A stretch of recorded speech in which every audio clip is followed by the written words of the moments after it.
Meus queridos, deixa eu fazer uma pergunta para vocês. Vocês são pessoas mais introspectivas, mais extrovertidas? Vocês têm facilidade para falar de vocês? Não? Sim ou não? Quem tem mais facilidade para falar, dá um sinalzinho aí, só para gente, por favor, quem tem mais facilidade para falar, dá um sinalzinho aí, beleza. E vocês são pessoas que já acordam falando, ou... Quem conhece Farney aí? Alguém conhece Farney? Farney Luiz? Farney foi morar na Austrália, né? Então, teve um tempo que eu e Simone a gente estudava ali em Caraí, a gente morava em São Gonçalo, e Farney é um cara tímido. Então, o cara tímido, ele tem que falar pouco, tem que falar menos, né? A não ser quando ele for seu amigo, né? Aí Farney é um cara que a gente encontrava ele de manhã, bem cedo, a aula começava às 7 horas da manhã, e a gente estava ali por volta de 6h30, a gente chegava, tomava um café da manhã junto, né? E Farney parecia que já estava acordado, assim, desde sempre, porque ele falava todas as palavras que uma pessoa tem a capacidade de falar. Pô, na moral, de manhã a mente está vazia, né, cara? De manhã né? Você ainda está aquecendo a cabeça, não tem muita... E Farney cheio de assunto de manhã cedo. Aí eu sempre comentava essa parada com você, pô, Farney fala pra caramba de manhã, né, cara? Aí ela, poxa... E quando você vai no retiro, aí você entra no quarto, tá cheio de Farney no seu quarto, cara. Meu Deus do céu. E tem uma galera que fala assim, e de manhã a gente tem a voz mais grave assim. Aí tem uns caras que gostam de falar de manhã e estão super animados de manhã, conversando muito. E assim, a pessoa faz questão de conversar dentro do quarto. Eu funciono melhor da metade do dia para frente, tudo bem? E eu durmo muito mal. Eu durmo tão mal que eu vou fazer uma cirurgia para ver se eu consigo dormir um pouquinho melhor. Mas, aí durmo mal. Eu no retiro, então, eu durmo muito mal, péssimo. Sou o primeiro a acordar, sou o último a dormir. E todo aquele falatório de manhã, e minha cabeça fica confusa. Mas a gente está no retiro, né? A gente tem, poxa, já vai para a leitura da palavra. Então a gente fica, poxa, que bênção, está tudo certo. De maneira geral, a gente tem facilidade para falar, quer dizer, depois que a gente já passou das 10, mas para falar daquilo que é trivial, né? Daquilo que é rotineiro, daquilo que diz respeito à nossa casa, à nossa rotina, ao nosso trabalho, à nossa vida. Mas e quando é para falar uma coisa assim, mais pessoal? Por exemplo, discipulado. No discipulado, a ideia é que você consiga compartilhar aquilo que você não compartilharia aqui, por exemplo, né? Então, às vezes, a gente vai discipular uma pessoa, aí você, no primeiro momento, evidentemente, a pessoa tem dificuldade de abrir, mas a gente espera que daqui a pouco o cara já tenha mais facilidade para falar. Sim ou não? Aí daqui a pouco tem gente que passaram-se 2 meses, o cara não consegue falar, o cara não fala. Então surge uma dificuldade aí, que perde o objetivo ali, que é o compartilhar. E quando a gente lança a pergunta aqui assim, fala aí pessoal, tudo bem? Como é que você tem que responder? Tudo bem, né? Oi, se eu te encontro aqui, fala aí cara, como é que vai? Como é que você responde? Oi. Né? Se eu chego e falo assim, como é que vai? Você não vai parar, pô, eu estou assim, vai me dar uma explicação do seu trabalho, como é que vai? Oi. É assim que funciona. De maneira geral, falar de dificuldades, de problemas vai ser mais difícil, isso é natural para todo mundo. A gente vai ler um salmo que trata um pouquinho de um momento, de um salmista está num momento difícil, tá? E eu não sei se você sabe, salmos são poesias, são orações, e eu não sei se você sabe, mas a maioria dos salmos, a maioria trata de lamento. Você sabia disso? Eu não sabia não. A maioria dos salmos trata de momentos assim, de dificuldade, de angústia, seja de uma pessoa individualmente, ou seja do próprio povo de Israel, né? E então, isso chama atenção, né? Porque quando a gente pensa, a própria construção, a forma como os salmos estão dispostos, a forma como o livro termina, os 5 últimos salmos, dá para a gente a impressão de que, um livro totalmente de celebração, de alegria para cima, mas não, cara, tem 72 salmos, se eu não me engano, que são de lamento. Poxa, dos 150 é muita coisa, muita coisa. Então, a gente vai ler o Salmo de número 42, você pode abrir comigo, já abriu. Vamos ler, diz assim: como a corça anseia por águas, como a corça anseia por águas correntes, a minha alma anseia por ti, ó Deus. A minha alma tem sede do Deus vivo. Quando poderei entrar para apresentar-me a Deus? Minhas lágrimas têm sido o meu alimento de dia e de noite, pois me perguntam o tempo todo: onde está o seu Deus? Quando me lembro dessas coisas, choro angustiado, pois eu costumava ir com a multidão, conduzindo a procissão à casa de Deus, com cantos de alegria e ação de graças, entre a multidão que festejava. Por que você está assim tão triste, ó minha alma? Por que está assim tão perturbada dentro de mim? Põe a sua esperança em Deus, pois ainda o louvarei. Ele é o meu Salvador, Ele é o meu Deus. A minha alma está profundamente triste, por isso de ti me lembro, desde a terra do Jordão, das alturas do Hermon, desde o monte Mizar. Abismo chama abismo ao rugir das tuas cachoeiras, todas as tuas ondas e vagalhões se abateram sobre mim. Conceda, meu Senhor, o seu fiel amor de dia, de noite esteja comigo a sua canção, é a minha oração ao Deus que me dá vida. Direi a Deus, minha rocha: por que te esqueceste de mim? Por que devo sair vagueando e pranteando, oprimido pelo inimigo?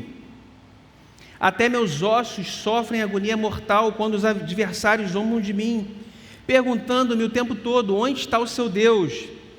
Por que você está assim tão triste, ó minha alma? Por que está assim tão perturbada dentro de mim? Põe a sua esperança em Deus, pois ainda o louvarei. Ele é meu Salvador, o meu Deus. Até aí. Amém. Amém. Então qual é o contexto aqui do salmista? Deixou claro, ele está isolado, ele está exilado, ele está afastado da onde ele gostaria de estar, está num momento de angústia, de tristeza, não se sabe exatamente por que ele está isolado, e ao mesmo tempo que ele está distante da presença de Deus, ele está sendo espizinhado, está sendo oprimido pelos seus inimigos, estão questionando sobre a fé dele, estão perguntando: cadê seu Deus? Onde está seu Deus? Tudo isso faz com que ele busque o Senhor e faça essa oração de lamento aqui. Então, diante disso, eu queria extrair 2 lições para a gente nessa noite. Em primeiro lugar, a primeira lição que a gente vai tirar desse salmo aqui: nas dificuldades, reconhecemos que nossa maior necessidade é a presença de Deus.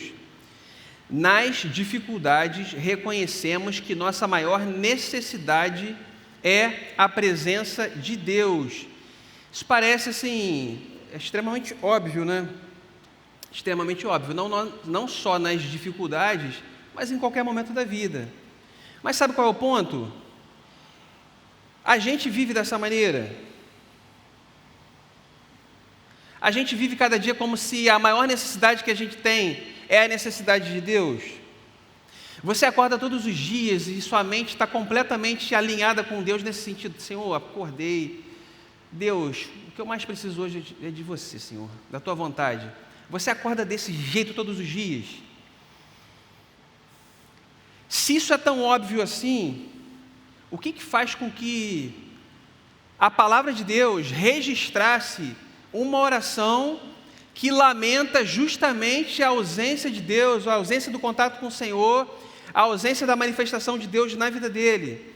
O que leva uma pessoa a se encontrar nessa situação? Desde o Éden, que a gente se afastou de Deus, e desde então, que é o próprio Deus que faz esse movimento de vir em nossa direção. A gente está num tempo aqui antes de Jesus Cristo ter vindo, antes do advento de Cristo. Então a gente está num tempo onde Deus já havia manifestado de diversas maneiras a sua vontade para o povo, o seu desejo para o povo, o seu amor pelo povo, e de uma maneira assim, incontestável, de uma maneira muito, muito evidente, por meio de sinais de maravilhas. Então, a gente observa sempre que o Senhor está sempre buscando o povo, sempre buscando aqueles que são seus, aqueles que o amam, e Deus fez questão de registrar na palavra dele uma oração de uma pessoa, e uma pessoa que está angustiada, e que está abrindo seu coração, está dizendo para o próprio Deus: por que você se esqueceu de mim? Deus fez questão de registrar isso com uma intenção muito clara. Nas dificuldades, a gente reconhece que a maior necessidade que a gente tem é a presença de Deus. E nas dificuldades, a gente busca a palavra de Deus. E nas dificuldades, buscando a palavra de Deus, encontrando gente que, assim como a gente, enfrentou dificuldade na vida, se expressou de tal forma que Deus se agradou, ouviu e registrou na sua palavra. Cara, esse troço é tão importante para Deus, o fato de você, na dificuldade, procurá-lo, buscá-lo, que Ele fez questão de registrar isso na sua palavra. Está registrado aqui, cara. Está registrado aqui. Lê comigo o verso de número 1, olha o que vai dizer. Por que a maior necessidade que a gente tem da presença de Deus, ela pode ser evidenciada nesse salmo? Em primeiro lugar, verso 1. Como a corça anseia por águas correntes, assim a minha alma anseia por ti, ó Deus, a minha alma tem sede do Deus vivo. A corça, eu comentei ontem, a corça é um animal. A gente não, assim, alguém aqui já viu uma corça? Não. Inclusive, até eu vou abrir um parênteses aqui, né? Eu achava que era um animal e na verdade é outro, né? Eu achava que era um animal, sei lá, pequeno. Na verdade, a corça é tipo o Bambi, tá ligado no Bambi? Pô, Bambi todo mundo conhece, né? Então, a corça é tipo um Bambi. Poxa, o cara que está escrevendo isso aqui, que está registrando aqui, ele viu, ele sabe, ele conhece, ele entende, ele é um cara rural, então ele entende que aquele animal ele tem uma sede por água mais do que os outros animais. E se você estudar, vai ver que é isso mesmo, é um animal extremamente sedento. Então ele vai dizer assim como a corça. Ele escolheu, cara, o animal mais sedento da experiência dele, daquilo que ele tinha de conhecimento da época. Então ele podia ter colocado qualquer bicho aqui, porque a sede vai ser igual para todo mundo, mas ele fez questão de colocar aquele que a gente sabe que é o mais sedento. E ele disse que esse animal tem sede de água. Reparou que não é fome que ele está falando? Provavelmente porque, cara, se você tem algum animal, algum cachorro, né, e você tem a experiência de ter que alimentá-lo, tem a experiência de ter que cuidar do seu cachorro no retiro, e não sabe como é que vai fazer, e quem vai cuidar do seu animalzinho? Cara, sem comida, o bicho aguenta ali mais tempo. Inclusive o meu cachorro ele nem come, quando eu viajo ele fica lá uns 3 dias sem comer. Agora, sem água não vai não. Sem água, cara, não vai. Água, ela vai ser mais importante num primeiro momento, de uma forma imediata, mais importante do que o próprio alimento. Até quando o pessoal se dedica a fazer um jejum, a orientação qual é? Você tem que beber, tem que tomar algum líquido. Porque você consegue ficar um bom tempo sem se alimentar. Se eu estiver falando bobagem aí, tem médico aí, me desminta aí, cara. Mas sem água você não dura muito tempo não, você não vai muito tempo não, cara. Ele une aquele animal que tem a maior sede que se pode ter, e ele diz que ele tem sede daquilo que é mais importante, ele une esses dois elementos e faz a comparação com ele mesmo, cara. Então, o ser humano, ele, salmista, aquele que está sofrendo, quando ele está em dificuldade, ele é levado a entender que a maior necessidade que ele tem, ele é um ser sedento, ele é um ser que tem uma necessidade, e a necessidade que ele tem não é de bens, não é da família, não é de uma situação financeira, não é de um conforto na sua casa, não é de uma promoção no trabalho. A maior necessidade que ele tem é do Deus vivo. A questão é que no dia a dia a gente não entende essa necessidade que a gente tem. É por isso que Deus fez questão de colocar um salmo de lamento na palavra dele, no qual fica muito claro, muito evidente, que é nessas horas que a gente vai parar e a gente vai declarar, a gente vai dizer para a gente mesmo que a maior necessidade que a gente tem é a do Deus vivo. E ele vai dizer isso de uma forma belíssima, cara. Belíssima. Uma coisa é eu chegar para você e falar, cara, você tem uma necessidade de Deus tremenda e tal. Outra coisa, inspirado por Deus, ele registra isso de uma maneira bela demais. E ficou registrado na história, cara. E chega para a gente pode ler. Deixa eu te dar uma outra evidência aqui dentro do Salmo, de que a maior necessidade que a gente tem de Deus, e a gente percebe isso no momento de sofrimento. Verso de número 4, lê comigo, ou então acompanha comigo. Quando me lembro dessas coisas, choro angustiado, pois eu costumava ir com a multidão, conduzindo a procissão à casa de Deus, com cantos de alegria e de ação de graça, entre uma multidão que festejava. Quer dizer, ele está dizendo o seguinte, lembrando, ele está no momento de dificuldade. Então, o que ele escreveu, o que ele disse, o que ele declarou? Quando me lembro dessas coisas, que coisas? De um tempo em que ele experimentava uma intimidade com Deus, de um tempo em que ele costumava conduzir a multidão, a procissão, cantos de alegria, ação em meio a uma galera que festejava. É como se ele dissesse o seguinte, imagina que é um de vocês, por alguma situação da vida, por alguma pandemia da vida, você não pode vir à reunião do Gol, você sente falta disso aqui, você em casa vai dizer assim, Senhor, está ruim essa parada, eu preciso voltar, eu quero estar lá no meio da galera, eu quero estar na célula do Gol, eu quero estar no discipulado, eu quero encontrar o pessoal, eu quero estar lá sábado à noite, eu quero estar lá. Ele diz isso no momento de angústia. Ele não diz isso no momento que está tudo dando certo. A questão é a seguinte, como é que está seu coração em relação ao fato, por exemplo, de você ter vindo aqui hoje, ou então o fato da sua caminhada na fé? Você pode afirmar que já teve um tempo da sua vida, jovem, em que você foi mais feliz do que você é hoje? Você pode dizer assim, cara, eu estou vibrando da mesma forma que eu vibrei quando eu conheci essa galera aqui. Eu vibro hoje com a minha célula da mesma forma do que quando eu entrei na célula. Eu quero que minha célula cresça e se multiplique. Cara, eu quero fazer discipulado, cara, aquilo me faz muito bem. Você vibra com essas coisas? Isso ainda faz seu coração ficar animado? Eu quero ir para lá. Verso 5, por que você está assim tão triste, ó minha alma? Por que está assim tão perturbada dentro de mim? Põe a sua esperança em Deus. Mais uma vez, o salmista está enfrentando dificuldade. Olha o que ele vai declarar para ele mesmo. Que ele tem que colocar a esperança em Deus. Por quê? Porque em meio à dificuldade, ele buscando Deus, Deus faz com que ele entenda que a maior necessidade que ele tem é do próprio Deus, cara. Ponha a sua esperança em Deus. Ponha a sua esperança, não é autoajuda. Você não vai se ajudar. Não é com a força do seu braço, cara. Não é um grande projeto que você vai realizar. Não é algo que você faça parte, não é um time que você faça parte. Não foi o fato de o Alive ter sido top, você participou disso. Não vai fazer diferença isso, cara. Se a sua alma não estiver cheia do Deus vivo. Mas quando tudo está bem, quando está tudo dando certo, a gente não costuma lembrar dessas coisas, a gente não costuma lembrar dessas questões. Então, a dificuldade na vida do cristão mostra para ele o quê? Que ele precisa colocar a esperança em Deus. Ele precisa colocar a esperança em Deus somente. Em Deus somente. Segunda lição.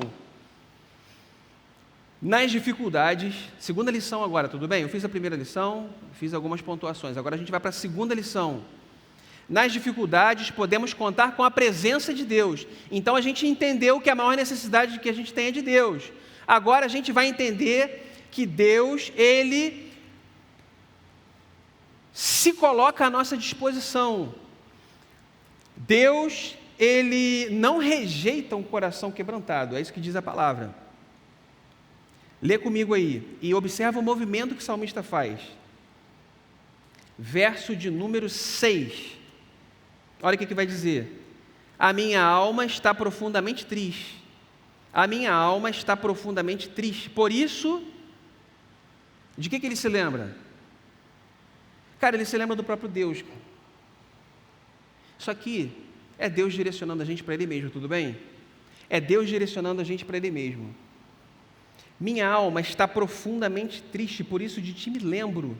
Então, na dificuldade, a gente sabe que o primeiro movimento é a gente lembrar do Senhor, porque a gente sabe que a gente pode contar com o Senhor. Agora, vê comigo o verso de número 7 e 8. Abismo chama abismo ao rugir das tuas cachoeiras, todas as tuas ondas e vagalhões se abateram sobre mim. Já teve um momento da sua vida em que você achava que você estava com um problema, aí você já estava angustiado por aquele problema, aí daqui a pouco, cara, outra parada surgiu, outro problema, aí você, meu Deus, não é possível, Aí você pensa que o troço não pode piorar, o troço piora, meu irmão. Já enfrentou um momento assim? Ou você está enfrentando um momento assim? Cara, não é possível, está tudo dando errado, cara. Abismo chama outro abismo, cara.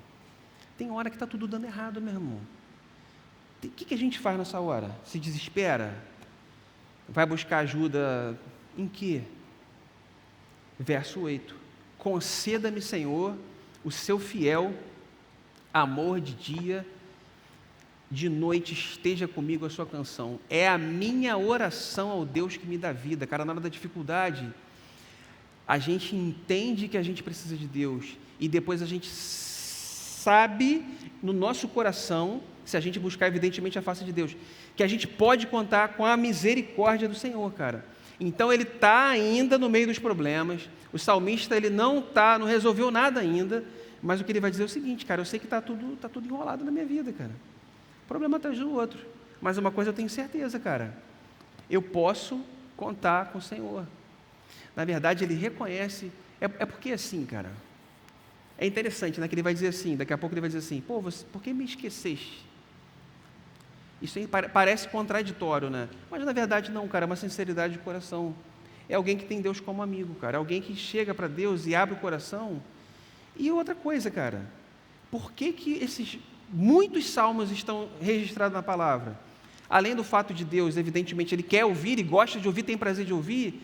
Cara, é óbvio, cara. Quando você fala, você começa a se curar, brother. É ou não é? Quantas vezes você esteve triste, procurou um amigo, trocou uma ideia, desabafou, chorou, você sai mais aliviado. Resolveu o problema? Não, mas falou, abriu, se foi pecado, confessou. Você vai tirando a carga. Outra coisa, é o que a Bíblia diz. Tem tempo de você se alegrar com quem se alegra, mas tem momento de você chorar com os que choram. Verso 9. Direi a Deus, minha rocha, porque te esqueceste de mim, cara. Olha que interessante, acabei de falar. Senhor, você se esqueceu de mim. E mais, além de eu sentir que Deus se esqueceu de mim, tem outro troço pior aqui, ó. Meus adversários zombam de mim, perguntando-me o tempo todo onde está ser Deus. Cara, essa parada de ser crente, você está indo, só problema. Aí vai, sabe aquela palavra que não ajuda em nada, cara? Ou então o cara que, em vez de trazer uma palavra de Deus, de refrigério, de esperança, se for um cara que não conhece Jesus, aí só vai falar bobagem mesmo. É por isso que você não pode procurar ajuda com gente que não serve o mesmo Deus que você serve, cara. Você tem que procurar ajuda profissional, beleza. Sim. Mas você tem que procurar ajuda profissional de alguém que tem a mesma fé que você tem. Vocês estão entendendo o que eu estou falando, tudo bem?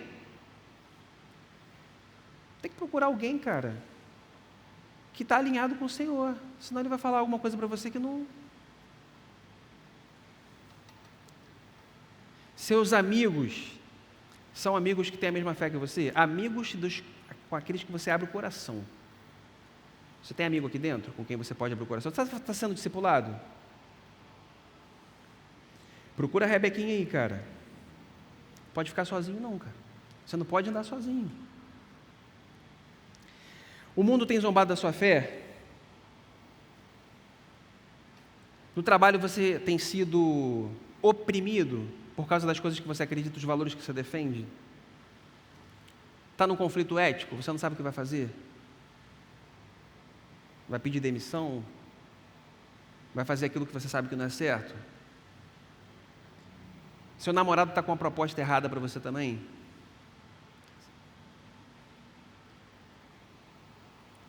Isso tem te entristecido? Seu namorado te trata bem? Tem que pensar isso, cara.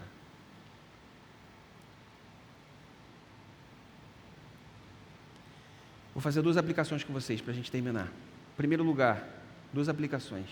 Diante de tudo isso que foi dito, diante do fato de que existe um salmo, existem muitos salmos de lamento, diante do fato de que Deus usa essas orações para ensinar alguma coisa para a gente, e diante da evidência de que é nos momentos de dificuldade, sim, que a gente procura a presença do Senhor. Primeira aplicação, quando a dificuldade vier, o que você tem que fazer? Você tem que abrir o coração com o Senhor, cara. Sabe por quê? Deus nunca deixou de te ouvir, cara. Então você não pode deixar de falar, cara. Deus nunca deixou de te ouvir. Deus nunca vai deixar de ouvir aquele que tem um coração quebrantado, cara. Você não pode ficar sozinho, você não pode se calar. A palavra de Deus toda mostra que Deus é um Deus de relacionamento. Na verdade, Jesus Cristo, quando Ele vem, e a obra que Ele faz, Ele restaura a nossa relação com Deus, e Ele restaura a nossa relação com o próximo, cara. Você tem que andar com alguém, cara, você tem que estar junto com alguém, você tem que chorar com alguém.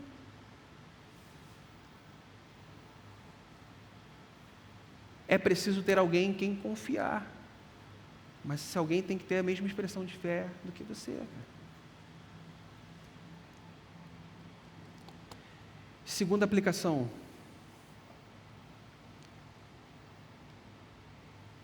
Quando a dificuldade vier, cara, você tem que clamar pela presença de Deus.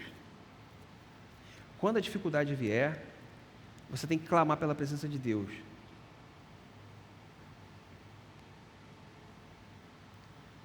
Jesus Cristo, quando estava no Getsemane, Ele faz uma oração, Ele faz uma afirmação. Ele diz o seguinte: minha alma está profundamente triste, numa tristeza mortal. Você já sentiu uma tristeza mortal? Tristeza mortal, preste atenção, não estou falando de uma tristeza dessas decepções da vida, não. Cara, tristeza mortal. Então Jesus Cristo faz essa afirmação. Ele vai orar. Ele chama 2 amigos dele. Pô, cara, fica comigo. Vigia comigo. Ele ora. Quando ele volta, os caras estão dormindo. Poxa, vocês não podem vigiar comigo? Ele vai de novo, ora, volta. Para encurtar a história, os caras estão dormindo. Jesus Cristo faz uma oração.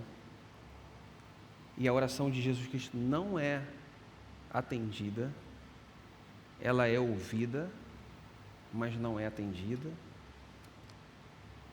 Jesus Cristo é crucificado, morre, mas Ele ressuscita. Diz a palavra que quando Ele ressuscita, um véu que simbolizava a separação da presença de Deus com a presença do homem é rasgado. Então agora a gente tem acesso à presença de Deus, o que significa que Jesus foi abandonado, conforme a gente canta aqui, abandonado para o bem de todos, para que quando você experimente uma tristeza mortal, você não fique desamparado. Jesus Cristo morreu, foi desamparado, foi abandonado, para que quando você sinta uma tristeza mortal, você possa clamar a Deus, buscar a presença de Deus, e você pode ter a certeza de que Deus está com você. Deus não está indiferente à sua dor.